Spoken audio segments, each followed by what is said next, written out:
Hello everyone, welcome back to the Captain Logan Show. I am Captain Logan, and joining me as always is my fantastic chat moderator and producer and logo maker, DJ Martinez. Greetings, DJ. Hello. How you doing, man? Patrons, subscribers, everyone else. I guess it's everyone. That covers everything. Yeah, that covers everybody that's going to watch this, sure. Absolutely. And new folks who just clicked on this random video. Yeah, thanks a lot for doing that, if you happen to have done that. Tonight we're going to do a special show talking about the life and career of Joel Schumacher. We're also going to chat about recent Batman news with potentially Michael Keaton coming in to play in older, almost said elderly, I guess, I don't know, maybe elderly. Boy, Michael Keaton doesn't look elderly to me. He's aged remarkably well, but he may be coming back to play 89 Batman again, and there's even a rumor that he could come back for Batman Beyond even on top of that. It's wild. So we'll talk about that later on. I'm really excited to sink my teeth into that news because I don't think I completely understand my own feelings and opinions about it yet, DJ, and maybe we can flesh them out and I can figure out what my opinion is, because my brain is swimming in conflict right now with this whole thing, with like bringing back the DCEU full tilt, but like Warner's having their cake and eating it too, and kind of being able to kind of do both strategies simultaneously, where like they got rid of that and and they're kind of just making movies, but now AT&T really wants them to just straight up continue the DCEU and like mix everything together again. And there's all this question about how well the Snyder Cut's gonna do, and it sounds like AT&T really wants to keep moving forward with Snyder's original vision, kind of, if that does well, and things are just getting crazy, and my brain's about to explode. I just can't even keep it all straight and together. So we're gonna talk about all of that later on. We're going to take your questions, of course. As always, if you want to make sure that your question or comment or topic gets discussed on air, you can leave us a super chat, but we'll get to as many pre-written things as we can as well. And so you can mention things about the career of Joel Schumacher. You can mention things about the new DC news, or you can talk about anything else as well if there's any questions or ideas that you'd like us to chat about. This will be something of an Ask Me Anything show, but those are kind of the main topics I'd like to explore tonight. DJ, how familiar are you with the films of Joel Schumacher? I am just going to be a lowly moderator tonight. I'm not going to be as talkative as I usually am on this show, because I don't think I've seen a single one of these films. Really? Wow. Well, that's not your job. It's fine. You don't have to. And it's not like we had a lot of time to prepare for this.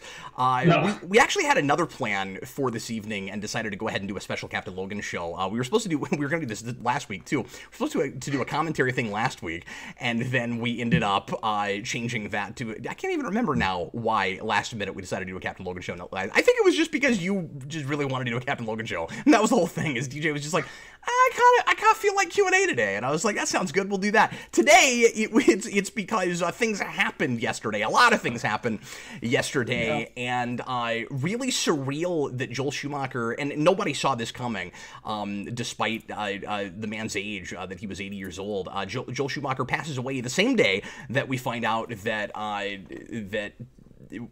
Michael Keaton, I almost said Tim Burton, that Michael Keaton is in talks to reprise his role as Batman. Kind of an odd sort of coincidence there. Technically not an irony, but a coincidence. And Joel Schumacher was a really interesting director, and really interesting to listen to. If you've never gone back and listened to any of his commentaries or his interviews, he is a guy that really kind of told it like it was and was not really afraid of what anybody thought of him. At least in Hollywood. I mean, he famously apologized for Batman and Robin and felt bad if he disappointed fans. He, of course, did say that. But he was a guy that tended to really speak his mind. He always seemed to be telling the truth when he was talking about his work, and he was just a real down-to-earth, level-headed kind of guy who had gone through some extremely hard times early on in his life and felt extremely lucky to get to make films, which had always been his dream, and to be even in Hollywood at at all. And one of the most interesting things about Joel Schumacher is that he was his own worst critic. Nobody was more critical of his own work than Joel Schumacher. Really humble kind of guy, at least the way he comes off in interviews. Of course, you never truly fully know. I feel the need to always kind of give this spiel whenever we talk about somebody who's just passed away. I never want to come off like when I'm trying to kind of do a tribute to and respect the life of a creator whose work I really liked. Like I knew the person personally, or like I knew who he really was behind the camera or anything. And that's why I always like to make sure that I say, you know, we're talking about the life and career of this person, and more the career of him. That's mostly what we know the man through. But he kind of wore his heart on his sleeve and talked more about his own personal life more than some other Hollywood directors would. And so I feel like unless there's a whole lot we don't know about him, this is a guy that I want to think that I look up to and respect a lot for the experimentation he did in film, for a lot of the risks that he would take in a lot of movies he would make, in the versatility that he had as a director. No two Joel Schumacher films look exactly the same. He was kind of a workhorse director, but he also was that way by design. He could have been pigeonholed and made a lot of the same kinds of movies because he would have a success and then everybody would try to give him that kind of project, and he would keep declining those, sort of like Bryan Cranston tends to do. You know, he doesn't like to do the exact same kind of project right after a thing he's acted in where that was really popular. And I think Schumacher had the same kind of thing, although I think he did even fewer of the same kinds of movies even than maybe Cranston has done as an actor. Of course, that's a weird comparison because one's a director and one's an actor, but it's the first thing that came to mind, so I'm running with it. But I have a lot of respect for at least what I understand of Joel Schumacher, and of course he gets. I guess it's obligatory we have to talk about this, and it's the show, and I'm a big Batman guy. But he gets a lot of flack for his Batman movies, and that seems to be the thing that he is kind of most going down in history for, is kind of ruining Batman. There's kind of backhanded compliments now that happen a lot with Joel Schumacher, where it's like, well, if he didn't screw up Batman, we never would have gotten the Nolan trilogy. So thank God for Joel Schumacher. But I like and respect what he did with Batman Forever. Of course, that was a very, kind of junk food popcorn movie, and he was never apologetic about that. He was with Batman and Robin, because the people who loved his first movie didn't like it, and he felt bad for disappointing them. But B, he didn't have a lot of fun working on that movie, and he didn't have a story to tell at all, and just made it because it was expected. That's the way he always talked about that. He was kind of pressured into making Batman and Robin. It was kind of, because that Batman Forever was such a surprising success. It's surprising almost on the same level as 89, where like it wasn't expected that as that movie was getting made that it would suddenly be like the biggest thing that summer. I mean, it started to become pretty clear when people found out about it, but as they're getting that project off the ground, of course, Tim Burton and Warner Brothers, nobody knows if that's going to be a huge giant success. And even though that had happened, because of the kind of mixed reaction to Batman Returns, there wasn't any of those massive expectations for Batman Forever, and it comes in and is once again one of the biggest movies of all time.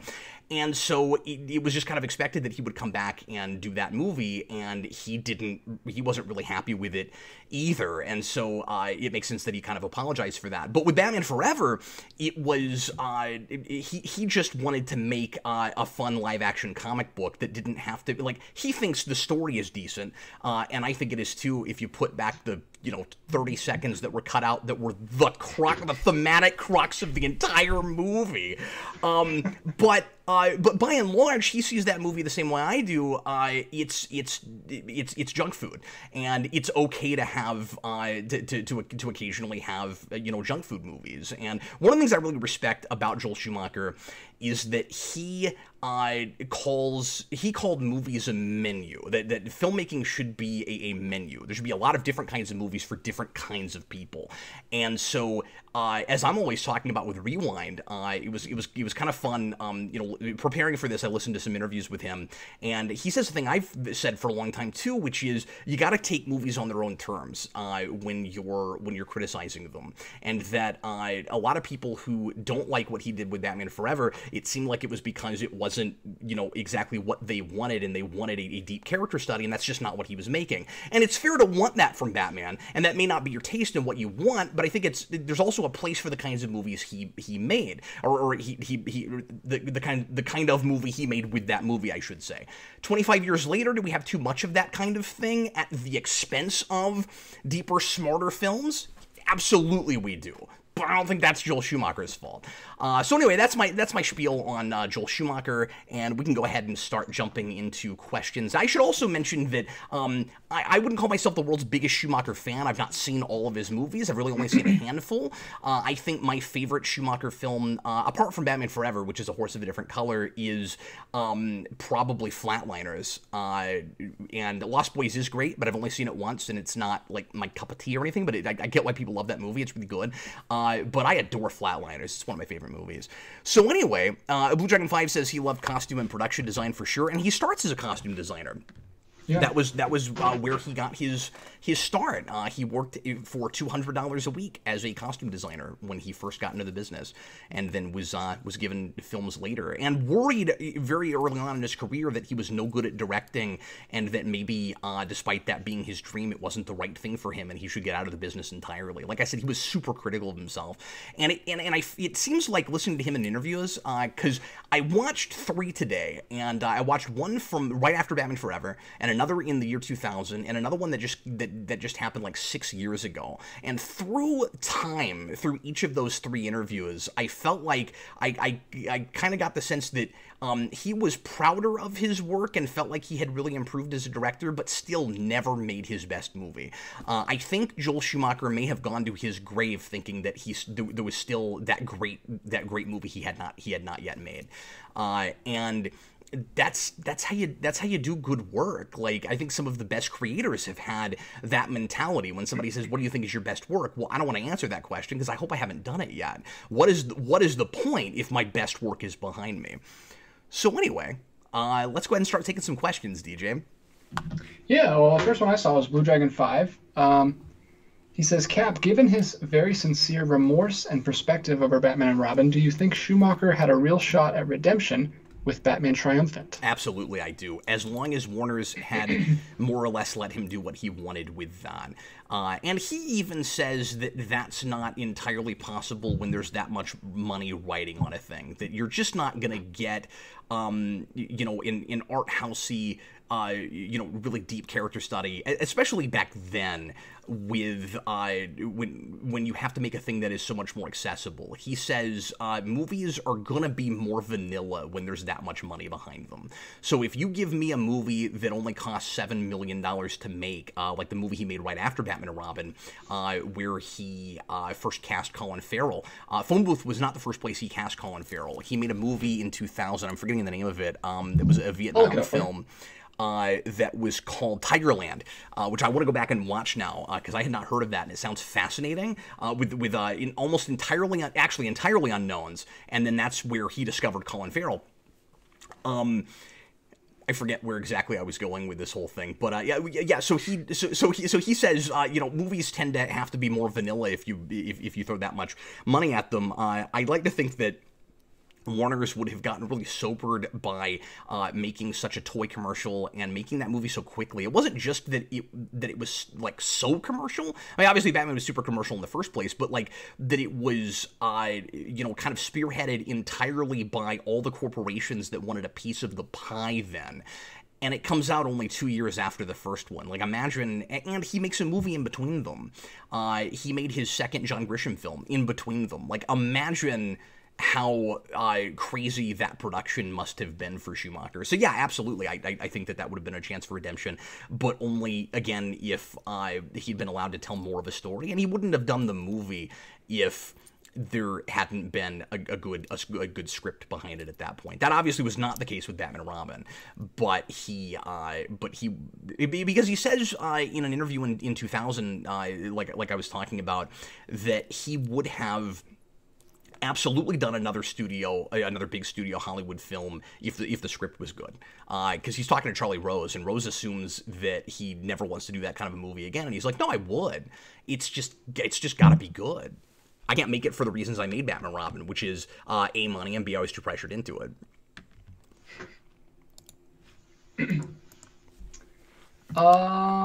This is just kind of sad, and you kind of touched on it already, but Gregory Davidson said he read a terrible article headline saying R.I.P. Joel Schumacher, the guy who gave us bat nipples. Yeah. And then Gregory says, what a horrible, narrow-minded statement. He's made lots of great films he should be remembered for. Yeah, and remember, 25 years passed after there, or 23 after that. Now, I think he stopped making movies in 2011, but he made a number of them after that, and it's kind of a misnomer that he wasn't offered any other big movies after that. He says he was, and I believe him. He just didn't want to make those kinds of movies. Is it possible he was lying about that? I guess. I don't know why he would. He tends to throw again, really critical of himself. He tends to throw himself under the bus at any opportunity. So I doubt very seriously if he wasn't telling the truth when he said that. So like, he could have made other big movies, and he just chose not to. Yeah.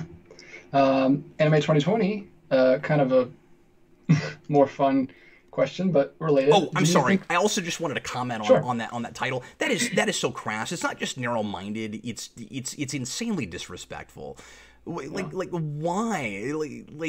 I always struggle with this when somebody passes away and I want to talk about it, because I think it's impossible to do the kind of job, and obviously I'm real small potatoes on YouTube, but it's hard to do the kind of job I do and not accidentally veer into like taking advantage of things like somebody passing away, right? Like, you want to comment on it, you want to make a video and talk about the person's life, but at the same time, it's difficult not to feel like kind of sensationalist in a way where it's like, well, I guess I am technically capitalizing on the death of a person because, like, I'm making a show now, and I've maybe drawn a little bit more of a crowd than normal because that's what we're talking about. Yeah, we've got a few more people here than we usually do, but it's a thing that I wanted to talk about. And so, like, it's gonna be impossible for that not to be again, I'm trying to find the right word, to not like kind of unintentionally take advantage of that. Is just blatantly intentionally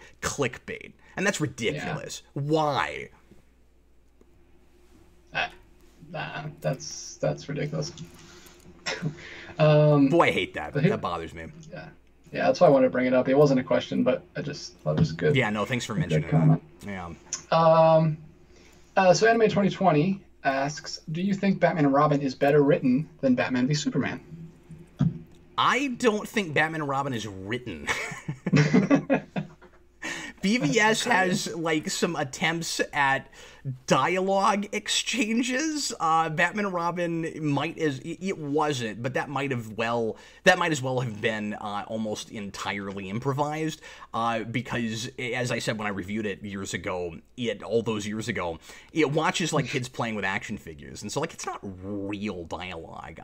BVS has really hammy and unintentionally over the top and really pretentious dialogue, really, unnatural dialogue, but it's a different, again, horse of a different color from Batman and Robin. So yeah, I don't think I can even compare them as written projects, except to say that BVS was a thing that somebody wrote, and Batman and Robin feels like a thing, and that somebody like spent some time on and thought maybe they really had something, and it just didn't really work, in my opinion. Batman and Robin feels like a thing that was like scrawled out on a napkin over 15 minutes. But it's fun. I mean, don't get me wrong. I enjoy things about that movie, but, like, I could write that in an afternoon. Like, any of us could. Yeah. So Daniel Davis just asked, One and Only Productions. Yeah, what's up? Have you seen Schumacher's Phantom of the Opera? I personally find it to be a fascinating failure that was clearly his attempt at breaking into the Oscars. Yeah, somehow I missed the boat on that and didn't even realize that happened, or just didn't remember it. Like he talks about that in interviews, or that it was a thing that was supposed to happen years earlier. So I didn't actually watch him talk about that film, but I listened to him talk about how that was supposed to happen years earlier, and then it fell through. So I would be curious to see it, because it finally got made like 10 or 15 years after it was supposed to. But I don't know anything about that. Yeah, that would actually be my most interested to watch of his films. So I might check that out. JJ in the chat just wants to hear Cap's thoughts on some of Schumacher's other non-Batman work. Yeah, and like I said, my knowledge is limited, and the other movies that I've seen from him, it's been a long time. So I mean, I can't really even do like mini reviews, but I'll tell you the ones that I've seen and the ones that I liked and the ones I didn't care for as much. So I have seen Lost Boys, like I mentioned earlier, and Eric did it, and he made me watch on that. He made me watch that movie, and that is Kiefer Sutherland. Before he was really a thing. Schumacher discovered a lot of people, and he talks a lot, by the way, in those interviews about casting, and he says that casting is 90% of the director's job. I think that's somewhat hyperbolic, but that's what he said. And he also, again, like real humble sounding guy, he makes a big deal out of how he doesn't think he's super talented at casting. He thinks that when somebody like Julia Roberts, this is his words, not mine. I know there's people that don't like her, but that when somebody like Julia Roberts or like Kiefer Sutherland walks into a room and give a reading, you're an idiot if you don't pick them. It would be obvious to anyone that they were right for the particular roles that he chose them for, and so it was just him simply paying attention. And he says basically that paying attention is 90% of his job, I guess. So that's interesting. But yeah, Lost Boys is fun and a really neat mix of genres. He said that Warner's was trying really hard. I think Warner's made that movie. He made most of his movies studio films for them, I think, and he said that they were really trying to like peg that and figure out what exact genre it was. You always want to label things into what exactly they are, because you're kind of afraid that it's not going to make any money if you can't pitch it as one specific thing. It's like this other thing you've seen before. That's kind of the Hollywood mentality. And so they said, is it a comedy or is it a horror film? And he said yes, and that drove them crazy. But I like Lost Boys fine. I need to go back and watch that again. It's real kitschy. It's a lot of fun. Like I said, I adore Flatliners. It's one of my favorite horror films. And then I have seen The Number 23, which is another interesting failure. That's a movie that I was really enjoying the whole way through until it just doesn't come together at the end, and I don't know what's happening. It's a really interesting role for Jim Carrey, because of course it's not comedic at all, but it's also not the kind of like a hammy, kind of cheesy drama that he's done in a couple of other movies. He's actually pretty kind of messed up in that movie. And that's another thing I would be curious to revisit, just because I haven't seen it in so long, and see if I still agree with myself on that ending. But I probably will. What else have I seen from him? I saw, I'm trying to remember. Well, you've seen his House of Cards episodes. Yes. Well, he only directed the one, I think. IMDb says 2. Oh, okay. Well, that whole first season is great, though. So, I mean, like, it's difficult to put one episode above another, but yeah, I mean, those are all directed well, so good job, Joel Schumacher. You directed 2 episodes of a show that everybody was directing well. Yeah, Stephen Murphy in the comments just said that, so I thought I'd shout it out. Okay, but I thought it was super cool that they got, that kind of caliber of director for that sort of thing, and he didn't do a lot of TV. Yeah, people are saying Phone Booth. Phone Booth is another movie that I know, and that I used to like a lot more than I did the last time I saw it. I thought it broke down a little bit when Eric and I talked about it. Eric kind of messed that movie up for me just a little bit. He didn't completely ruin it. I still like that movie, and I don't know if I want to say that it just has like third act problems, but it's got some leaps in logic, and it kind of cheats a little bit. The setup for that movie and just the basic premise is really cool, and I love Kiefer Sutherland's voiceover in that a lot. And it's really interesting that that comes out just as 24 does, because he's like a terrorist guy in that, and then he's Jack Bauer for 8 years taking down guys exactly like the guy that's doing the voiceover in the phone booth. But it's a real cool, like, outdoors but closed room drama. Like, not really closed room, but like the whole thing takes place in one place. And it's a really neat kind of minimalist movie that feels grander than it is, because it's just one guy, and that's Colin Farrell again. That's one guy in a phone booth, forced by this guy to stay on the phone the whole time, and to kind of admit to the world all of his insecurities and sins. And it's a really great thriller concept, and some of the execution leaves a little bit to be desired, but I mean, the directing is great in that movie, and the acting is fantastic. It's really just issues at the script level, and I'm sure he didn't write that. I don't think he wrote that. He did actually write some of his stuff, but I don't think he wrote that. I'm not sure, though. I'm going to jump to a super chat real quick from Benjamin Fenty. He did not write that. I just confirmed it with trusty Wikipedia. Okay, go ahead. Benjamin Fenty just says, I honestly enjoyed Schumacher's Batman movies. So sad to hear he passed. Thanks for the super chat, Benjamin. Yeah, thanks, man. Me too. Yeah, he was 80, and he's one of those guys that felt kind of timeless and ageless. Like I never thought of Joel Schumacher as an old guy or a younger guy or anything. He's Joel Schumacher. Like I don't know if you guys know what I'm talking about, but there are like certain celebrities like this where they seem almost immortal to me, where I forget, oh yeah, that's right. These people age just like everybody else does, and they're going to die at some point. Like, to me, Tony Todd is perpetually 35 years old.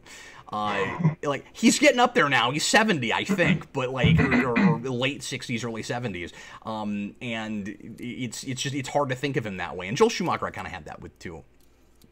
But he apparently, I think he kept this private, but he had cancer for, like, a year, and that's what he died of. But I think it was a shock to everybody, because I don't think people knew that he had cancer. TH1 gives or us a super chat. I certainly didn't, and like everybody was shocked by it. So my assumption is that he kept it under wraps, but I don't know. Go ahead. TH1, what would a Schumacher Superman film have looked like? That's a great question. I mean, and I don't know. I mean, the thing is, Schumacher was really unpredictable. It's hard to say what his personal vision for anything would be, because again, I mean, he made a lot of movies about poor people in urban settings because that was the world he grew up in. So he made movies like Car Wash, which I also have never seen.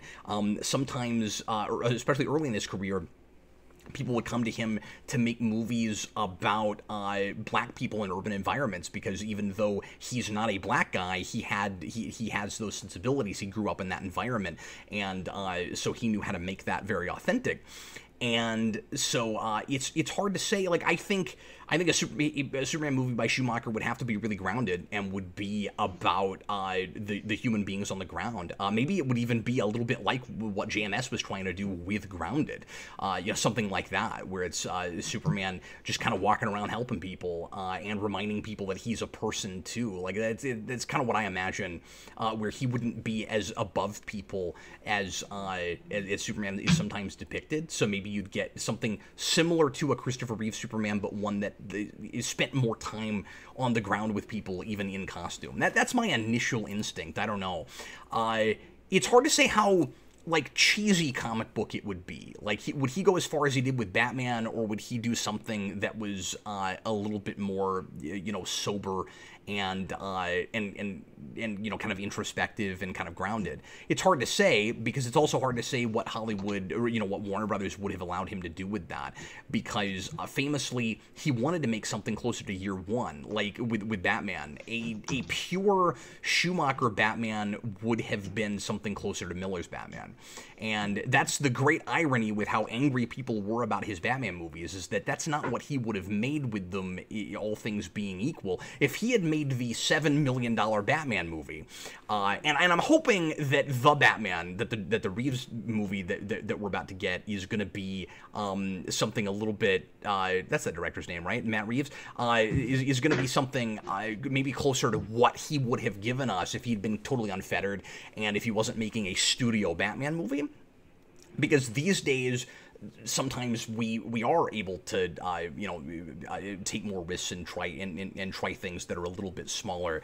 With Warner Brothers, it's totally unpredictable. They keep changing on a dime. Sometimes they'll let you do that, and sometimes they won't. It just kind of depends on what the critics are saying about them right now, I think, and other things. But anyway, so yeah, it's hard to say, like because he didn't want to, like I said, he would tell it like it was, but he also was smart about it, so he didn't tend to, like, throw the studio under the bus too much while he was talking about a movie that had just come out.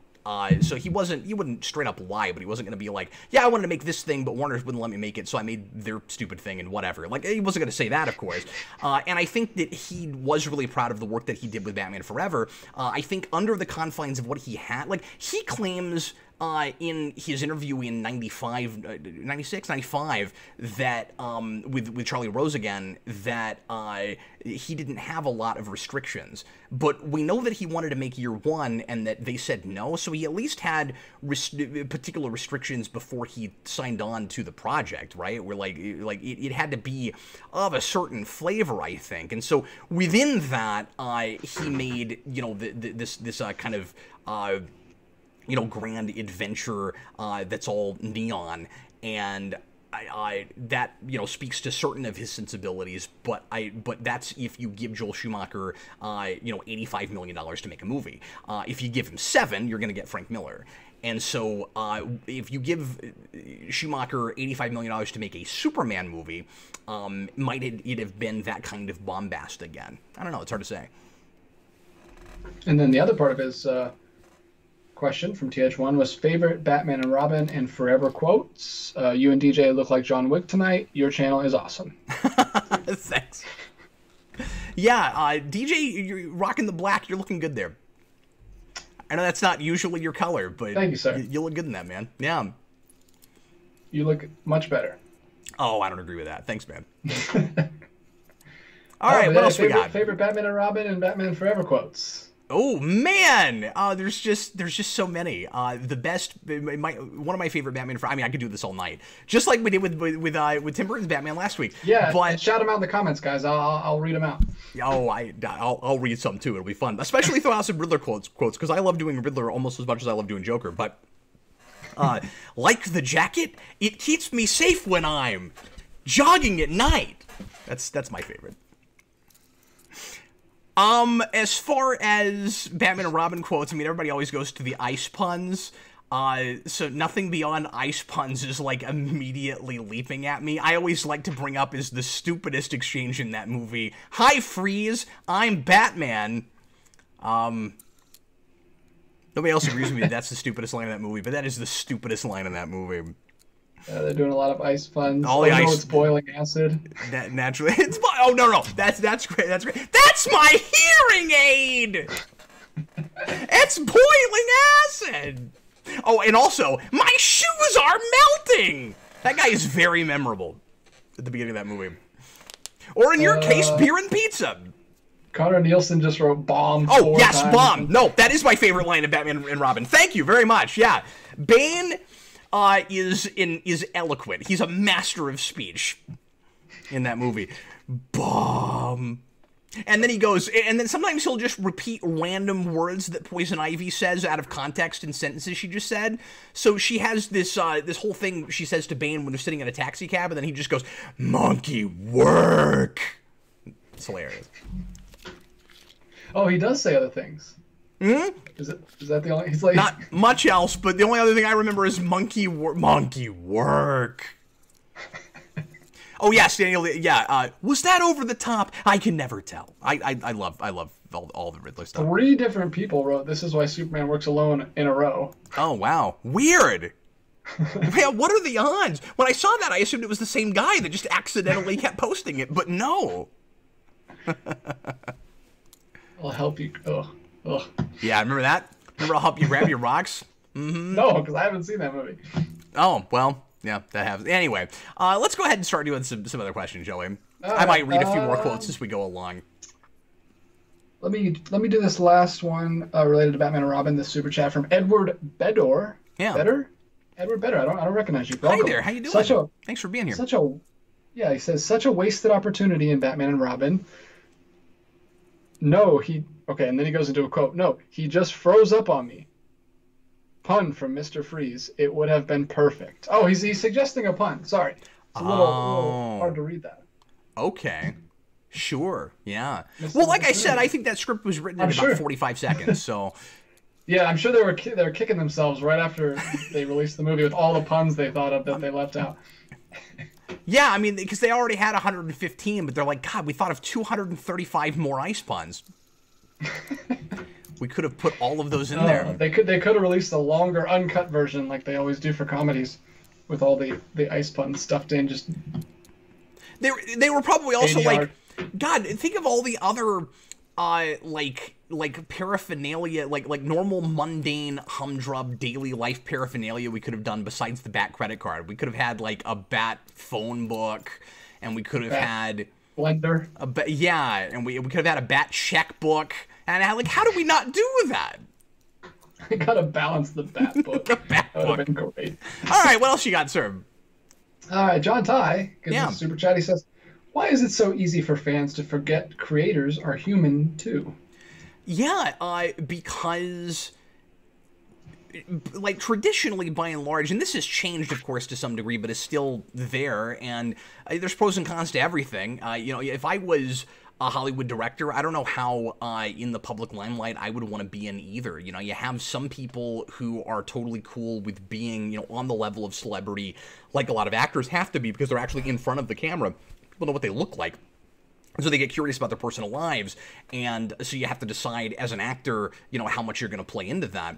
But as a director, it's really easy to be, it's easier anyway, to be more in the background and for people to not know anything about you, especially before the internet. When I was growing up, people, believe it or not, you know, and I'm turning into an old person, but believe it or not, when I was a kid, people didn't talk nearly as much about writers and directors or even how movies were made. It was not the norm in my circles when I was a kid, and just, you know, people that I talked to, for people to even care all that much about how a movie was made. And it almost kind of like destroyed the mystique for people if you talked about it too much. Because that was a thing that I was interested in. But it was you're a lot more limited in what information you could get. And this is even pre-DVD, before we had, you know, commentaries and special features and stuff. So you'd occasionally get a special on television or something. Sorry, what's up? No, sorry, right connected to what you were just saying. On Facebook today, I Yeah. saw a video of Hugh Jackman doing the ADR for the final fight in Logan, where he's just like going crazy on people, like Wow. "Rah!" like screaming, and he was just in a room like huffing and puffing and running, and the people in the comments were all saying like, "Oh, this completely ruins the movie for me now." Yeah. So yeah, so that's definitely some people still think that, but it's definitely, like you're saying, way more These days, commonplace for yeah, people to these know that days, stuff. for a lot of us, there's not even that much of a separation between the art, between the fiction and the reality of making it. And I have to kind of remind myself that at one time, there was kind of more of a mystique to it. And well, I say there's not a separation. There isn't, right? Because like when I'm sitting in a theater watching a movie, I've got two brains going. I've got the one that knows how certain things are done and is thinking, oh, cool, they did this practically, or oh, cool, that had to be a special effect, but it looks good. You know, that kind of thing. Or like, I've talked about the phenomenon of kind of seeing the script, the like actual words of a script in front of my eyes while I'm hearing people speak, particularly when the lines are not delivered quite correctly, where I'm like, okay, I can see on the page what they probably meant by that, but that actor didn't interpret it right, so it comes off weird. And so then I'll be like, you know, kind of seeing words. I have that brain. And then especially if the movie is good, I've got the other brain of I'm just getting lost in this fictitious reality. So both do happen. I guess there's kind of a contradiction there of the separation of the art versus the fiction, the artistry behind the fiction. But when I was a kid, again, most of the people that I talked to didn't really think about it at all, and it was kind of weird to be too into that. And now, so much of this information is easier to get at. But more to the point, the people behind these things, be they directors, writers, actors, et cetera, even stunt people, et cetera, have public forums to have their voice heard and interact with people directly. And so, unless you just absolutely don't want to have that reaction, a lot of people are kind of approachable now, and are more celebrities that wouldn't have been before. I didn't used to think of writers and directors really as celebrities when I was growing up, and we absolutely do now. And so, anyway. That was a real long preamble to actually answer the question, but I think go ahead and just read the question one more time so that I can make sure that I'm like on the right path here. Why is it so easy for fans to forget creators are human too? Yeah, it's because that mystique is still there to some degree, right? We're like, yeah, we do at this point, like see the seams now in a way we didn't used to. And maybe that actually almost makes it worse, where it's like, you have to constantly remind or some people like want these people to be larger than life because they're creating larger than life worlds. And because they feel like gods to people, not in the sense that they're worshipped. Obviously, in some ways that kind of happens, but in the sense that they're creating universes, like God creates a universe, right? And so they're thought of that way, even though there are those seams there, and they are clearly more real people. And so, like, sometimes the more flaws that are exhibited. And they kind of, people make mistakes or do things that people don't like, it makes it even worse. And they treat them, and some fans can treat creators less than human because they really want them to remain larger than life and to not be on the same level that they are. It's that whole don't meet your heroes thing. It's absolutely what it is. I actually think that the phenomenon of social media has made that worse for some people. Mm-hmm. Which is weird because, like you said, you think it would go the other way, where we would see them as humans because we're interacting with them a lot more and stuff. Gypsy Warrior, please! You're as blind as a bat! And then there's, I'm Batman! Yeah. And then we have one more super chat from John Ty. He says... Sorry, I gotta do this one too, Gypsy Warrior. Okay, here we go. Has anyone ever told you have a serious impulse control problem? Hold on, Gypsy War. Let me get through this super chat. You can give him some more. Feed him some more in a second. Do you take... John Ty says, do you take the positive things that happen in your life for granted? Like taking for granted a weather forecaster will always tell you what the weather is going to be. Was this another John Ty question? Yes. Sorry, I didn't hear who it was, but then as you read it, I was like, that's got to be a John Ty question. Okay, so do I take the positive things in my life for granted? Is that what he asked? Yeah, and then the weather thing was just an example of something he thought was cool. I think it's really easy to do that, yeah. That's on the same level as, and like, I don't know, I feel like I try not to, but I think I fall into that trap just like anybody else does. There's kind of a catch-22 to human beings being adaptable. Because you get really used to a certain quality of life or things going well when they're going well. So yeah. You may be able to adapt finally when it doesn't go well, but you'll kind of take things for granted when they do. And also, there's this, I don't know, there's maybe this somewhat inherent, for lack of a better word, because we throw this around too much, especially lately, but there might be like this inherent cynicism in the human condition of grass is always greener, where everything is relative, so your life feels like it sucks compared to anybody else's life that you rather wish that you had.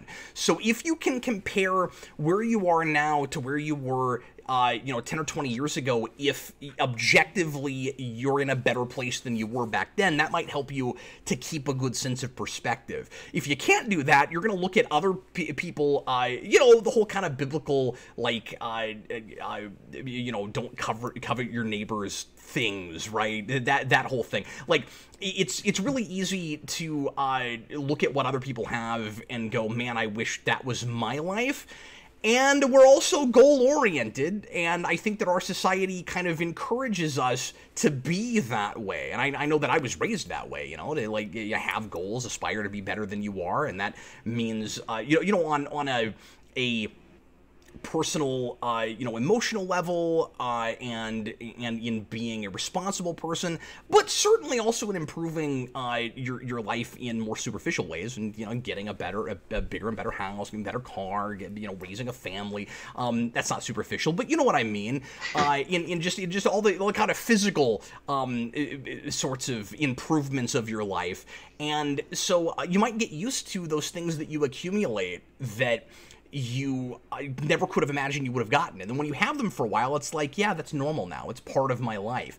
And so, the very thing that adaptability, the very thing that kind of makes it easier for us to survive. I mean, I think that's part of survival instinct. That's something of an instinctual thing. Also makes it harder to be happy and to be content and to appreciate what you have already. Yeah. Great answer. And then another super chat came in from John Ty. This is related to the topic. Isn't it funny that people hate Schumacher for his Batman films, but they don't try to forget the films? But they don't try to forget them. Yeah, I think that's because sometimes it's easy for people to kind of hang on to their anger, even if they got things that they liked better later. I guess if you don't like the Nolan movies and you don't like BVS, then you maybe would be even angry with Schumacher because probably your whole life you've never gotten a Batman that you really liked, unless you really like Tim Burton's Batman, but nothing after it. And there are those people, absolutely. Yeah. But the idea that why would a person not want to just forget the Schumacher movies? I guess it's just that whole, you ruined Batman for me. You gave me an experience I didn't like, and I never forgave you for it because it stuck with me. I hated that. And maybe it's also pushing back against people who liked a thing, that wouldn't happen as much if that movie hadn't been so insanely popular. I think it's kind of easy to forget now how huge Batman Forever was, but I think a lot of people that were there, and there are younger people that weren't, that still have some vitriol for what Joel Schumacher did with those movies.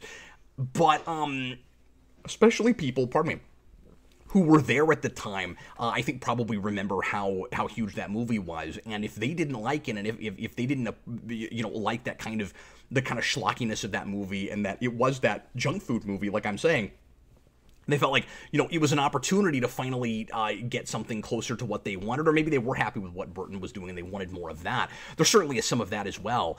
Then, I'm sure you would get that from the BVS crowd because we don't know for sure at this point if we'll never get any more Affleck Batman stuff. That's actually potentially maybe on the table again now.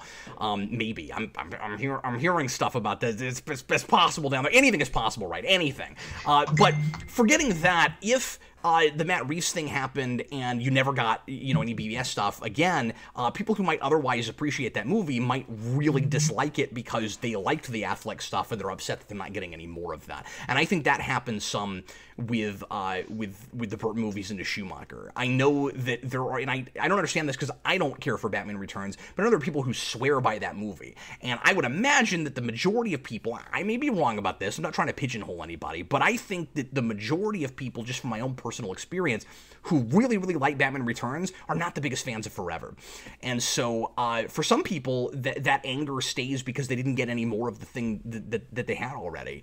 And for some of it, like I said earlier, it might just be, you gave me this experience I didn't like that stuck with me. There's still people that are vehemently angry about 66 Batman who didn't even grow up with it, who just go, that shouldn't be popular because that, you're tarnishing the image that I have of what this character is supposed to be. And so anything that isn't exactly that, I have to hate and be really angry with, even though, in my opinion, a lot of different versions of Batman are all valid. And I've always said this. Not necessarily all of them, but a great deal of them. And, maybe not all star, but, a great deal of them are valid. And some people just don't feel that way and want to. And I think maybe it's because they like Batman. They're a fan of it. So they want every Batman thing to be a thing that they can enjoy, which I can somewhat sympathize with. But but I also have a hard time, appreciating the vitriol that they hang on to for 25, 30 years. Well, you said the people who love Batman Returns are angry because they never got anything like what they wanted, but they might soon. Yeah. In the Flash movie. Is that our segue? Do we have to talk about this now? That's our segue. We got a lot of questions, a lot of pre-written about it. So yeah, and how much time do we have? Oh, yeah, we're already 50 minutes into the show. Yeah, let's go ahead and talk about this. So, let me just break down what we know and then talk about my feelings about it and see if I can even peg down what my feelings are. I'm swimming in an emotional frenzy with this. So, DJ, what we know so far is that, and this has been confirmed by the major trades, so Variety and places like that are reporting on this, so this seems to be really happening, that Michael Keaton is just in talks to reprise the role of Batman in the Flash movie, which has now been confirmed to definitely be, assuming it gets made and assuming they don't lose their director again, because they've lost their director 65,000 times. Which sounds hyperbolic, but it's not. That's the actual real figure. They've had 65,000 directors attached to that movie. They might as well have. And now they've got the director of the It movies. And he is a Warner Brothers guy now, so hopefully, at least for them, because I don't know how much I really want a Flashpoint movie at this point, but I'm still just not sure how I feel about it. Anyway, so 3 years ago, it was reported that Flash was going to be a Flashpoint movie, and I dismissed that later after 64,000 more directors were attached and then left that project, and I figured it had gone through so many different iterations that the Flashpoint thing wasn't even on the table anymore. And at that point, if you think about the history of all this and where we were, this was just after Justice League, or just after Wonder Woman. Around Justice League? Yeah, because those were the same year, right? At that point, it made sense that Warner's was maybe trying to figure out a way to canonically get out of the DCEU that they had established, where they had characters, I've talked about this a lot, but things are changing now, so I'm going to have to start talking about it differently, that that they had characters that people liked that they had to hang on to, and they had to hang on to the history of that they had already established for some of those, like Wonder Woman, like Aquaman, like maybe Harley Quinn. But then the BVS didn't gel enough with people, and people really hated Justice League, so they were going to need to retcon certain things and try to keep other things canonical. Flashpoint is the way to do that. Afterwards, it seemed like there was a lot of talk from Warner's that they wanted to just start making movies, which is what I always thought they should have done. Maybe not from the outset. I didn't necessarily have a problem with having these films connected if they were smart about it, but it didn't resonate with a lot of people, and it didn't seem to really be working and gelling. So it made sense after BVS and especially Justice League that you would kind of get away from that mentality and just kind of, it was always going to be awkward hanging on to what kind of worked and what didn't, and getting rid of what didn't, and then just, kind of retconning out the stuff that you didn't like. You were always going to have some baggage where you were going to wonder what counted and what didn't. If you did Flashpoint, that would be the way to get out of that. But as we were moving forward and the DCEU seemed to be all but dead, it didn't seem necessary that you even needed Flash. It didn't even seem necessary to have Flashpoint anymore. And apparently that never changed. Apparently that was always still on the table, and maybe they never got away from that iteration of it. Maybe there's been a Flashpoint script for 3 years that has hardly even changed all that much. Although I assume that it has to have at this point, because I don't know how long they've been talking about Michael Keaton, but considering that he's in talks now and it's not even verified for sure that he's going to do it, that he hasn't decided yet, as far as we know, that that probably wasn't, that part of it probably wasn't in the script the whole time. So anyway, that is apparently still on the table. Flashpoint, they still feel maybe the need to do and have their cake and eat it too. It would make sense to bring that back to the table now because of the way AT&T seems to be, their attitude, the way they seem to be thinking about the Snyder Cut. The Snyder Cut is not coming out because it's a curiosity that a lot of people wanted to see. It seems that the more I've looked into this, so you know how, DJ, I was really kind of befuddled that Warner Brothers would finally give everybody, all the release of the Snyder Cut fans what they wanted with this, because it seemed like really counter to the way a big business does business. Like, they were so, they had to be so embarrassed with how Justice League turned out and everything, you'd think that they would want to just wipe that away, right? It's not them, it's because of the buyout. It's because AT&T bought them out, and they see potential in that because so many people were asking for it. And so it seems that AT&T is really hoping that the Snyder Cut can be their, channels like Midnight's Edge have talked about this in some other places, and they're not always right about everything, but they've been a lot better and smarter lately about saying things are rumors when they're rumors, grain of salt, and they've got some sources that have been on point about a lot of stuff lately. So just so you know, this is where I'm getting some of this from. With the AT&T thing, I think they've got to be right about it.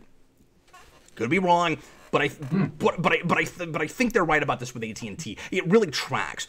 They think that, so I just wanted to cite my source on that. They think that AT&T is looking at the Snyder Cut as potentially their Mandalorian. And if the Snyder Cut is really popular, they want to go back to Snyder's vision, and they're talking really hard about trying to bring back Cavill and bring back Affleck. And Cavill, it sounds like, is very amiable to that potential. Apparently, Affleck may be as well. This is what they're saying. And I don't know how true that is, but it doesn't sound implausible to me. So again, grain of salt. I'm not saying this is definitely exactly what's going on, but if that happens, I will not be at this point entirely surprised. Or if they try to approach both of those actors and try to bring them back. Flashpoint, doing the multiverse thing would allow you to completely have your cake and eat it too. It would let you go down to the Snyder path, whatever rabbit hole that leads you to. Maybe even bring him back and let him make stuff again. It would let you make other continuities like the Matt Reeves Batman, which is not supposed to be connected whatsoever to the DCEU and the Flashpoint thing, just like Joker wasn't. That is still true. But down the road, if they wanted to, with a multiverse thing, they could cross over anything they wanted to. And it seems like that's where they're headed, and that's what they're wanting to do. So they want to leave the door open by introducing the multiverse idea to have any characters interact with each other that they want to. At all. We don't know yet how far they would take that, how far that would extend beyond Batman 89. So, just to make things clear, and this we know for sure, this is in the Variety article. So, Michael Keaton's Batman is supposed to be Michael Keaton's Batman. He's not coming back to play some different version of it. He's supposed to be like a Nick Fury-esque character. This is where I have a big question mark, and I'm not sure how I feel that's about what they said in the, where he's supposed to come in and kind of link the universes together, and I don't know what exactly the Nick Fury thing means. I don't know if he's assembling a team. Dear God, please, not one more team-building movie in the DCEU. We got two of them in a row, and two or three. We got Suicide Squad, and you got Justice League, and I'm done with them, okay? Just knock that off. And does it have to be Batman again? It's like, oh, we're going to do another team-building movie. It's going to be a different Batman that comes in and brings all these people together, and that's probably going to be an hour and a half of a 2-hour movie. No, stop it. So I hope that's not what it ends up being. But anyway, so they keep touting that out. I think mainly to make it clear that they're wanting him to be the big thing that ties all of this together, and kind of treat Batman 89 as like the starting point of all their superhero stuff, and bring that into their canon in doing a multiversal thing, which honestly could be really cool if it's done right. Obviously, I'm insanely skeptical of this. There's been so much, banking on nostalgia lately, in a really superficial way, and almost none of the decades later sequels bringing stuff back, or even and mixing it with other things even sometimes, has been any good. I just got so burned on Picard. I would really hate for that to happen with 89 Batman. I also probably wouldn't have my feelings hurt as much with that unless they made... Well, I almost said unless they made Batman a murderer, but that Batman already is kind of a murderer, so that's okay. They could do that. There's actually not too much they could do to ruin Michael Keaton's Batman. That's the beauty of it. You actually really can't ruin Michael Keaton's Batman. You can sort of do anything you want to with it. But anyway, so... he's supposed to be in multiple movies. He's going to come in and tie this whole thing together, be in different movies, which That's so weird. Could be cool. It really could, but it also could be obnoxious. I mean, just, who knows? Well, it's not surprising though. This has been DC's MO for a while now. Like, look at their TV shows. Yeah. Well, and I was going to mention that. So the big question I've got now regarding Crisis, now that you bring that up, is... was this, maybe not Michael Keaton, but was this so much the plan going all the way back to 2017, and it was still the plan, and we just never heard about it again, that's why Ezra Miller got thrown in there?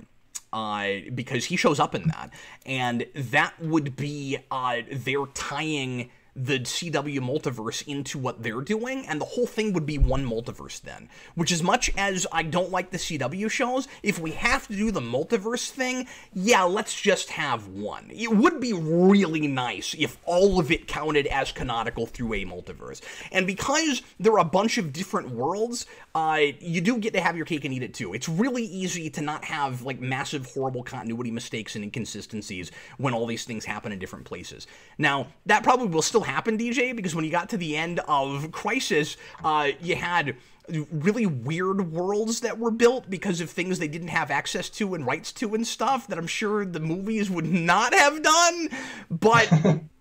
I don't want, at the very least, I don't want two multiverses. I would want the 89 Batman universe that we saw for 19 seconds with Alexander Knox at the beginning of Flashpoint to be the 89 Batman universe from the movie. That sounds obvious, but it isn't, because we've seen with Marvel, the TV show stuff and the movie stuff doesn't always talk to each other. So this would be a way to retroactively mix all of it, and I'm not gonna get too giddy about all of that.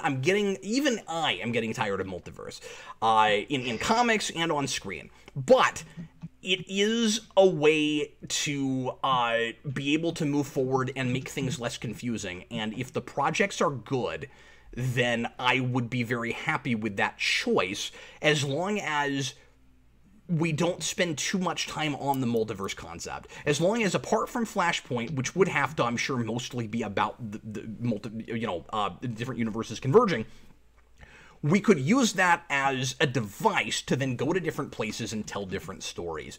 I love Spider-Verse. I do. But the movie, not the comic. But...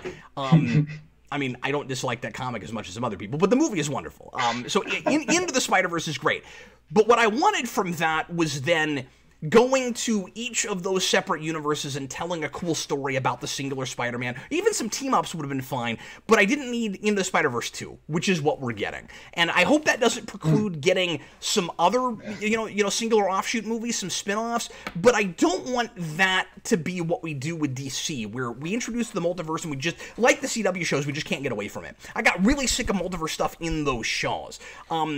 It would have been fun to go to a universe and spend some time there, and we didn't do enough of that. Too much of it was just kind of playing with the novelty of, look, we have a multiverse, and I'm over that personally. And so, some people have said it would have been nice if the movies could have gotten ahead of this before CW did. And I agree with that to a point, because what they did with it was terrible. Some of it was fun, but overall, the Crisis is really bad. So it would have been nice if we could have gotten that level of thing on a bigger studio budget with a smarter script. Anything would have been smarter than what they did, so it wouldn't be hard. But it would have been neat to have all of that TV stuff like connected multiversally to a bunch of movie stuff on the big screen in the first place. That boat, that ship has sailed. We've missed the boat on that. That can't happen now. But suddenly having Michael Keaton show up reprising the same role is absolutely the next best thing. And if they can pull it off, I'm going to be really excited about it. Certainly. There's also talk, this also comes from Midnight's Edge, so grain of salt, but they have a source that has been right about a lot of things before that says that there's also been a lot of talk, and I don't totally understand this, from Warner's about trying to do more connected stuff to their movies, just like Marvel's doing on HBO Max. And one of those things that they're pitching right now is Batman Beyond, and apparently. And if that happens, they also want Michael Keaton for Old Man Bruce Wayne in Batman Beyond. Now, when this news broke yesterday, I said, okay, maybe an older version of '89 Batman could be cool, but what I really wanted was Old Man Bruce Wayne in Batman Beyond, played by Michael Keaton, not connected to the '89 universe, but simply you chose him because he's a great Batman. He doesn't have to be the same character. It could be recasting the guy who played the role before in a new version of that character. We might be getting both? Or it's possible that we could get both? And that would just blow my mind up if both of those things happen. So yeah, this is getting weird. It's just absolutely wild, and it's possible that none of this happens. You know, Keaton could say no. They could change their tune after the Snyder Cut. You know, they're not gonna, even, you know, virus notwithstanding. Even if they could start rolling cameras next Tuesday, they won't, I don't think, lift a finger with Flashpoint Beyond script-level stuff and starting to get actors together. Like, I don't think they would even start building sets and doing any pre-production until they see how the Snyder Cut is received. You know, how people like it. All right, we're getting tons of super chats coming in, so I'm going to hop over to those. Sure, no, absolutely. Edward Better just says... Had a lot to talk about with that. So, I don't know, just real quick, in conclusion, I guess my feelings are, of course I'm excited about Michael Keaton coming back to that role, especially because he has given some of his best performances in the last few years of his entire career. He is in rare form right now, man. Like, with the right script, absolutely I want to see him come back and really flesh out his Batman and give me a character that is maybe a little bit less walled off from the audience. It would be really cool to see that, how that guy has grown in 30 years and do a real three-dimensional version of that character. That would be stunning. I would be so excited about that. That'd be crazy for you. I don't trust those people, you know, and also a lot of people are saying, yeah, that would be great and all, but I won't see another movie with Ezra Miller in it, and I don't like it, and I don't like his Flash either, and I don't want that. Eric has talked to me about this yesterday. He's gone as far as to say that, you know, yeah, Michael Keaton as Batman will be cool, but I won't go to the theater and see it if Ezra Miller is in it, and I will. And he went this far. He won't. He says, and I don't know how true this really is with Eric. Like, he could change his mind later. Eric goes, he could get a gift card to a movie theater and see it like he did Star Wars. Yeah, but what he said with this was even farther than Star Wars. He goes, I'll just watch all of the Michael Keaton scenes on YouTube later. That's what he said. That's funny. Oh, so Edward just said, Flashpoint is more dead than Superman Lives. So he's not excited about Flashpoint, apparently. Well, if he says it's more dead than Superman Lives, he doesn't even believe it's happening, I would think. Yeah, is what he means by that. It doesn't sound like it's dead. I mean, maybe he hasn't heard the news. I don't know. He wrote this a while ago. Oh, okay. Interesting. Yeah, that does not seem to be the case at the moment. But again, it could be. I still don't trust that an Ezra Miller Flash movie ever comes out, just because it's been through. I mean, I'm telling you, it was that many. It was 65,000 directors. Okay, good. Well, and we still don't even know if Ezra Miller is coming back. There was that whole weird thing with him, so that's still. I don't. It seems like he's coming back. But I don't think that's going to affect it in any way whatsoever. I think it would be kind of weird unless that was a maybe there's some 3D chess being played. Unless that was just a strategy on Warner's part, so that's not what everybody's talking about. But the Variety article and again other mainstream outlets, the reporting was, it's Michael Keaton in the Ezra Miller Flash movie. So, like, they could recast later, but all the headlines are the Ezra Miller Flash movie. Well, and that kind of came and went, like everything does on the internet, and it was gone, like, the next week. Mm-hmm. I don't know if that's going to affect anything, but... Yeah. 5590 ERS. going back to what we were talking about before, should Batman Forever have been a hard reboot? I think Batman Forever may have been a hard reboot and nobody noticed. So one thing to mention, by the way, is if this happens with Michael Keaton, Forever and Batman and Robin are going to be completely ignored. So it would be Superman Returns. And yeah, but they ought to be, because they watch like they're in a completely different universe where some of the same things from those previous movies are mentioned. Like, you know, Catwoman's name comes up, but nothing, or like there's allusions to her, but like nothing concrete, nothing major. Like it could have been a completely different character. What I'm saying is, there could be room, I don't know what you do with it, for Batman Forever to be its own universe, you know, to say that it's even in a different part of this multiverse. I'm not saying excise it completely. I'm saying have it not linked to the Keaton-verse, because it never felt like it was, really. They always watched like two different things to me. So yeah, but to answer the question, should it have been a hard reboot? They could have, like, come right out and said that, or made it like abundantly clear, been really explicit about that. I think the way they played it ambiguously at the time was probably smarter for audiences to digest.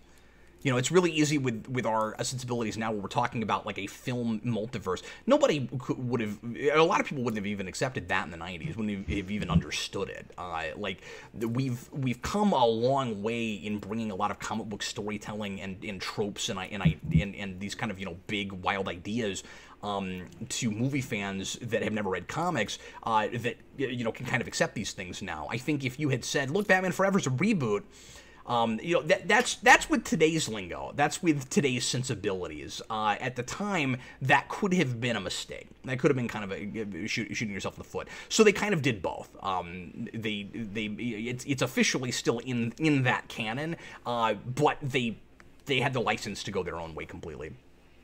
Yeah, at the time, people were used to that kind of thing. It was just the Bond thing. Batman's just going to be like another Bond, because he changed 3 times in 6 years. Yeah, what people weren't used to is the idea that a couple of years, like with what happened with Spider-Man, that a couple years twice after you had one franchise, you would suddenly clear-cut, like, totally reboot, and it's a completely different thing with a totally different tone.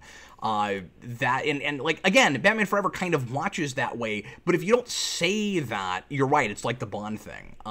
It would have confused people out the wazoo if you actually said it. The fact that you didn't say it means, oh yeah, it's just another Batman movie, it just looks different. Okay. Yeah. It even has its own theme. They got away from the '89 theme. I played in with it. Oh, it did. Sweet. John Ty, have you done more research on the DC Comics ditching Diamond? I have not. I haven't looked any more into that since we talked about it last time. All right. So yeah, I don't have anything new to add about that. Sorry. Yeah, and I've not been to a comic shop since the quarantine. So I've not looked at the front lines at all. I know that new comics have started shipping again and have for at least a couple weeks, if not longer. And then we have one more super chat from John Ty. If a YouTuber's image is about positivity, how do they be real with their audience, and should they? I'm sorry, would you read that one more time? I was distracted by another comment that I was also confused about. Go ahead. Oh, if a YouTuber's image is about positivity, how do they be real with their audience, and should they? Yeah, it's difficult, right?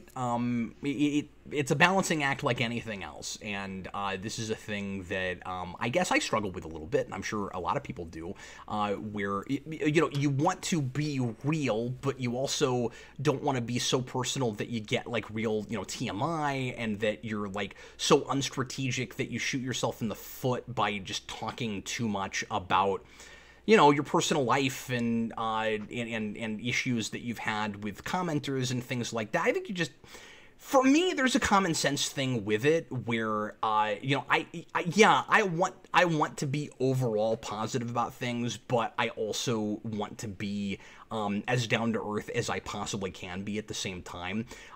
So it's a matter of professionalism, right? Like you try to be the best person, the best version of yourself you can be, while not being, you know, like a fake version of yourself. By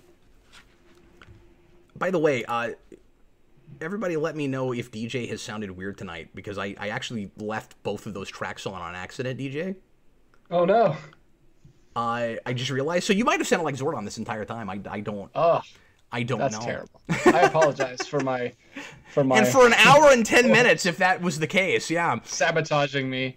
But anyway, he's trying to get me fired so he can have all the glory for himself. But yeah, it's like I said, it's kind of about having a degree of professionalism, and just, you know, you're always gonna talk to different people differently. That doesn't mean that you're fake. You know what I mean? Like, there are kinds of conversations. And a way that I will present myself with DJ one-on-one in a way that might be different from the way I would talk to, like, my mother, you know, or my children, or whatever. And that's the case, too, when you have, you know, a YouTube audience. So, yeah, it's just a balance that you have to strike, and being genuine, but also, you know, having a positive attitude, like you said. They said I sound normal. Oh, good. Awesome. I hope you still do, because I did change one of those layers. Cap would be struggling without DJ. So thank you, Matali. You're my favorite chat commenter. Edward Better comes back. I guess Matali doesn't like those shows where I come on without you by myself. He probably skips those. No, that's totally fair, though. No, I agree. I wouldn't say just struggling. I would be floundering without DJ. I wouldn't know. I said this to my wife earlier tonight. I said, you know what? When DJ decides he's done, I think that might be the enemy too. I think that might be why. No, that's so much pressure. Everyone's gonna hate me. I'm totally kidding. Oh man. So see, this ruined Geekvolution. This guy. This would be an example. John, was it John Ty that asked that question a minute ago about public persona on YouTube? Yes. John, what just happened just now would be an example of maybe a thing that you would not want to say on air to your audience that you might then say to, you know, your wife or to your co-host or something. You know, that was a perfect example. See, I slip up on that side. It's a balancing act. Well, Cap's just so real with you guys that there's no filter. He just, especially on After Dark, which you can sign up for on Patreon twice a month. And we'll be doing that on Thursday. So look forward to that. Thursday nights. Dwayne Johnson. Oh, sorry. Edward asks us. Dwayne Johnson is here. How many more super chats do we have, DJ? This is the last one. Okay, cool. We don't have to do a whole 2 hours tonight. I figured we would just write out the super chats, but maybe we'll do a couple more pre-written after this. But anyway, go ahead. Yeah, he says Dwayne Johnson was announced as Black Adam 7 years ago. A million years ago, yeah. Also not hyperbole. It was that long ago. And his movie is delayed constantly. I doubt even Michael Keaton can get Flashpoint moving. Whoa, Edward is throwing shade. Wow. He does not believe it. He just doesn't think this will ever happen. Yeah. I mean, you may absolutely be right. I'm just talking about what we know, and I have this entire time said, like, if it happens. I'm with you that there's every likelihood it won't happen. I don't think I go as far that it definitely won't, just because the new parent company, and I think you do kind of have to look at AT&T that way, as like a new parent company, seems to really want this. And that potentially changes the game a little bit. You don't have the exact same people in charge that you had a few years ago. There's different there's different people at the top now that have different visions for this. And so AT&T, it seems like they're letting their social media team run the company right now. It sure does. Like, it really does. So crazy. Like, they were even dropping hints about the Suicide Squad, David Ayer cut. Like, they're being radical right now. Blue Dragon 5, I'm not selling AT&T. I'm just saying that they're kind of they're in charge of a lot of this stuff now, right? I mean, like, they've got a lot of clout. They bought Warner Brothers, or was it just a straight up merger? I forget. But I mean, like, they're connected now. So yeah, I mean, again, they're the reason that the Snyder Cut is happening. So, like, they obviously have more than a little pull. Anime 2020 says, do you think there's a chance? And I've heard some people. Okay, you guys. And now Anime says AT&T should sponsor Geekvolution. Can I just go on record and say I don't like AT&T that much, okay? I mean, like this is not me, like, I don't know know why this is happening. I'm not. T-Mobile. I mean, yeah, I use AT&T. That's my phone company. I don't it all like comes it. out, guys. Here it is. I've had it for years. It's not the best, and it was the worst cable provider I ever had. I had to change away from that. Oh my god, the upload speeds were the worst. You have no idea. My last house, that was the only thing I could get. Luckily, Xfinity works here in my new house, but it was bad. But I've seen some people talk about this and are excited about it. Anime 2020 asks, do you think there's a chance that Michelle Pfiefer will play Catwoman again? I mean, I think anything is on the table after that announcement. Well, she's clearly going to do superhero movies, too. I think... Yeah, I mean, Michelle Pfiefer is always a hard get. She talks about this a lot, and she said when she did Ant-Man that she kind of waited out till the 11th hour to finally say yes. She's always nervous about a lot of projects that she takes on. I would imagine that Michael Keaton would kind of clinch it for her if they wanted her to come in. But I think it would be, Michelle Pfiefer notwithstanding, I think it would be really unfortunate and kind of sad if we played it the way that we just did with that Power Rangers crossover, where we just have a token, Major Ranger, we bring in Jason, but nobody else. I don't want to do the multiverse thing and see 89 Batman and no other characters from that universe.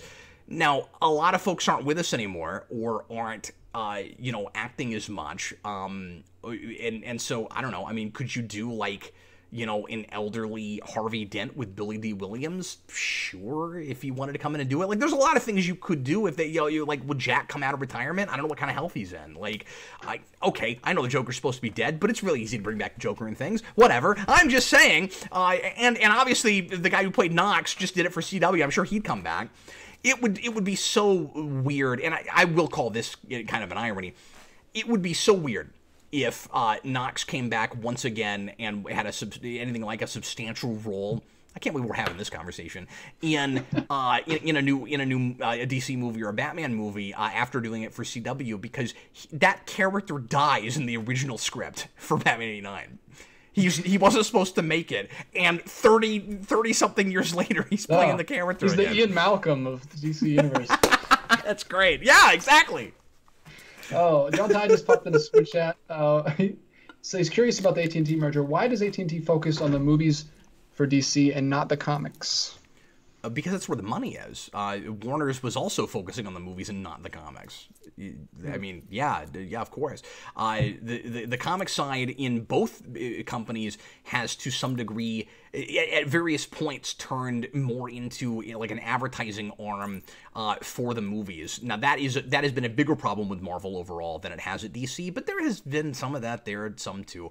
At its best, it's left to its own devices, and at its worst, it's there to remind the relatively few comic readers they have versus the enormity of other folks of just regular moviegoers that go to the movies, that, oh yeah, these movies are there, which is really silly because those people know that. Those are the ones that always go, even if they think it sucks. You don't have to turn the comics into the movies.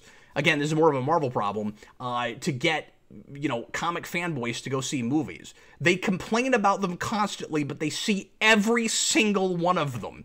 If anyone is going, it's those people. I cannot stress this enough. Stop it with AT&T, you guys. Sorry. We got him on a rant. Yes, we do. Yes, we do. All right, go ahead. This is a good question from Utale. I like this one. Do you think Keaton coming back as Batman undermines Pattinson's Batman? No, not at all. What I love about it is, this is a thing that Vince and I talked about years and years ago. I've always wanted to see different versions of that character on screen at the same time, because Batman is so versatile. I've always said this, and it would be so neat if you could have a Batman movie that took place in a different universe, that it was of a completely different style, going on in one theater right next to another theater that was showing a different one. I don't see how that undermines it at all, especially if the whole thing is in one multiverse. Having said that, I think if you start crossing characters over too much and it starts to feel less like separate tones and separate properties and we start to come to some kind of a synergy, which could even happen almost on accident, really, that could be really bad. That could be really disastrous. So, like, we know that Warner's, I'm just never going to say AT&T again. We know that Warner's really wants, like, you know, I've said Warner's a million times. Nobody thinks that I'm suddenly like a, you know, shill for Warner Brothers. So really, I'm just playing it. You guys have really offended him. No, you haven't. I'm just playing into this at this point because I think it's funny. We know that Warner's and that other company that has 3 letters in it really wants Joaquin Phoenix Joker to be integrated with the other universes, and that's just a matter of that director, I forget his name, and Phoenix agreeing to do it. That could be really cool, and it also could be disastrous if they make, you know, another Joker movie. I would hate for it to compromise what that was and the kind of, you know, relatively understated and you know, more gritty vision of that. So I don't think having both of those things there at the same time is bad. I think trying to do too much with the multiverse crossing over constantly could be detrimental to everything. Yes, I do. Yes, he does. I'm just waiting for DJ now. Sorry, I'm reading this comment. You think you might have already talked about this, but Lewis Cox. Could WB/DC do a live-action movie, Crisis of Infinite Earths? At some point, I know the Arrowverse did try to do it. It didn't work, but as a movie, could be either fantastic or terrible. I wouldn't want that after doing a Flashpoint. Now, who knows what exactly they're doing with that movie, so maybe I'm saying that prematurely. But, and the articles I read were, like the Variety article, were kind of talking about the adaptation of Flashpoint as being a very loose adaptation.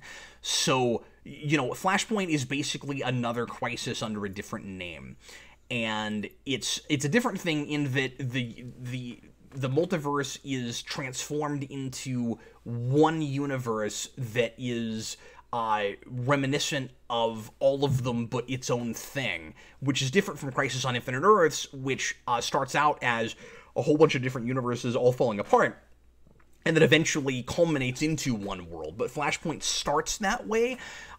So I think it would be weird to retroactively, you know, after you've done Flashpoint, then do Crisis. Having said that, the CW universe did do that. They did do Flashpoint first, and then they did Crisis. So yeah, it's possible. I would hope not, and especially because, and yeah, I think you could do Crisis a bazillion times better than you did it in the CW shows. That doesn't mean I actually want to see it in that universe, though, because if I get what I'm saying I kind of want, despite not liking the way Crisis was handled, where this is an extension of the multiverse that already set up, where everything that was ever on screen all kind of counts together in different universes, forget quality, forget how well that was handled. It's really easy to tell good stories in some of them, even if there were crappy stories in other ones. Like, who cares? I don't want 2 multiverses. Let's not do that. Unless we just completely retcon all of CW. You would have to do that. You would have to completely retcon everything they did, and it's still happening. It's still on air. So that's not going to happen. So because of that, no, I wouldn't want to see those movies go back and retread that, because technically we have already done that in what I want and kind of think will be an overall canon. I'll be really surprised if they say they have their own multiverse and the TV shows have their own multiverse, especially because they crossed Ezra Miller into that, and I suspect that was the lead up to all this. I really think that was a plan. That doesn't mean Flashpoint will happen. That doesn't mean that there haven't already behind the scenes been a whole bunch of changes. But I really think, now that I know that for the last 3 years they've still been trying to get Flashpoint off the ground as the Ezra Miller Flash movie, that was the reason he showed up in that, which would just by definition make it all in the same continuity. I'm with you, Daniel Davis. Yeah, I mean, my head has exploded. You guys have watched my head explode 10 times already. You just didn't realize it. I did a really good job keeping the head explosion close to the chest. I don't even know what that means as a metaphor. Well, make sure you keep it in frame if it actually does happen. John Ty gives us another super chat. Yeah, what's up, man? He's really into this YouTuber topic tonight. As a YouTuber, thanks, man. How does one not get bored of the content that they are making? That's easy. You just meet a friend halfway across the country and you do it together. That's right. That's exactly what you do. You just got to find ways to keep making it fresh. You got to not give in to the pressure of constantly making exactly the same thing. And there are risks you take with that. I have said this before. I think I probably could have had more success on YouTube if I had stuck to my guns and made nothing but Superhero Rewind for the last 11 years. I also don't think I would have been happy doing that. And I think that show would have gotten stale had I done that. Part of the reason you don't see that show come out as often as you'd like, besides the fact that I'm busy, is that there have been times where I just get a little bit burnt out on it. I don't mind admitting that. And that's a show that has evolved over time, but I don't want to force, an evolution of it. So I'm not just going to suddenly make it a different thing because I'm kind of burnt out on it. I'm going to take a little bit of time off. I'm going to come back. And I'm going to do the absolute best job I can do with it. But I have to do other stuff too. And I have to do what I find fun and engaging and interesting. And if there's no audience for it, I probably won't make a whole lot of it. But I'm going to try things. And I've been doing this for 11 years. That's just personally, because I can only speak for myself. That's how I keep it. Because I know this isn't just about me, but I happen to be a YouTuber, so I can answer this on a personal level. That's how I do it, is I just keep looking for, new ways to keep it fresh and interesting without losing the spirit of what this has always been. I always want to keep it more or less in depth and more about analysis than anything. But not everything I do is analysis, most assuredly. I want to keep a lot of what I do from the perspective of a writer and of a more of a literary type critic. But not everything I do is that. There are always exceptions. So yeah, you try to find ways to keep it fresh. I don't know how channels that get supremely popular, sort of like CinemaSins, for example, that have, like millions of views every video and they put out the same thing all the time. I don't know how they keep it fresh for themselves and don't get really burnt out and don't want to do it anymore. I don't know how Oliver Harper does it. Oliver's amazing. He's one of my favorite people as a friend and as a YouTuber. And I have so much respect for what he does. I don't know how they do that. Spawn Year took 2 years to make because of this. You get a little burnout. And I don't think he would mind me mentioning this. Oliver has expressed that to me before too, that, sometimes you do, every creator has to have this. Sometimes you do feel a little bit burnout, but I have a lot of respect for people who manage to keep up that level of quality without constantly reinventing things. And you guys that have been with me a long time, know that, I don't stick to my guns with formats on the channel. Every few months, we tend to try new things, and that's somewhat by design.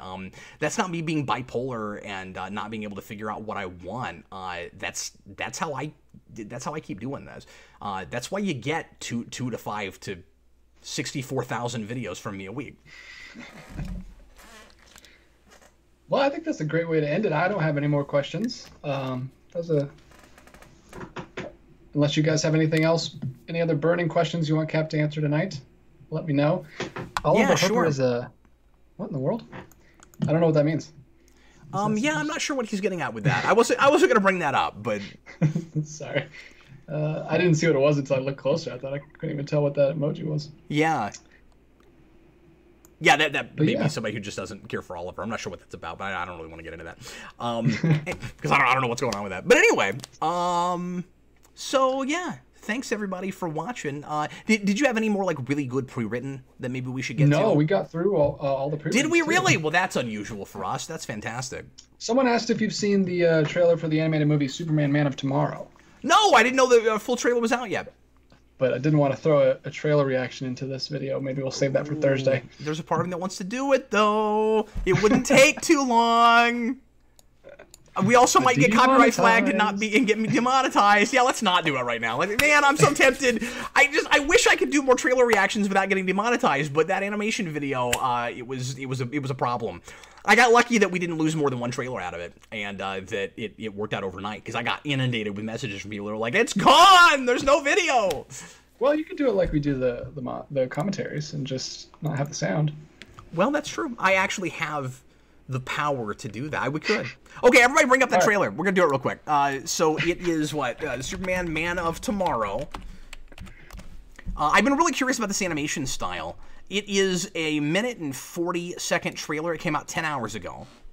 Dun, dun. And wow. Yeah, so fresh off the presses. We're all going to watch it together, but I'm not going to actually show it or play the sound. So sorry about that, everybody, but I don't think that's smart. I think we're likely to get it's flagged. free on YouTube. They can watch it. Yeah, so everybody please bring that up. I can put the link somewhere. Will it let me put a link in the comments? Can I actually do that? Let me see.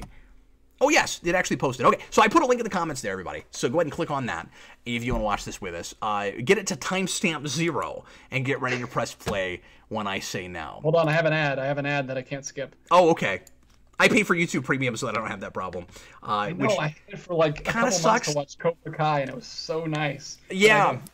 It's an expense that I kind of hate having to eat every month, but I'm on YouTube so much that it makes my life a great deal easier. You know what else it lets me do? There's a lot of videos that I listen to without watching, like a lot of people, do with Rewind. Yes, and I love that. You can do it. It lets me close the app. Yeah, it lets me put my phone on sleep mode and still listen to a video without watching it. I don't think you should have to pay for that though. But I'm glad it's an option. You didn't used to have to. That was. Oh, really? I didn't think it even existed before that. I thought they created that feature for that service. No? I'm talking old, like back when the YouTube app wasn't a red logo. It was like the brown TV. You remember that?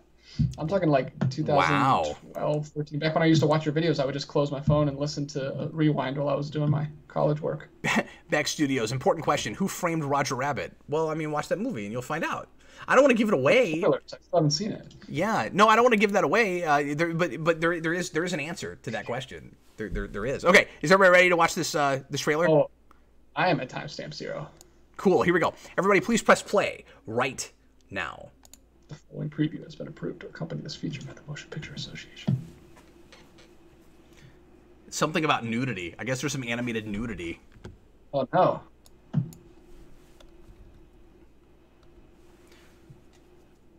This animation is really interesting.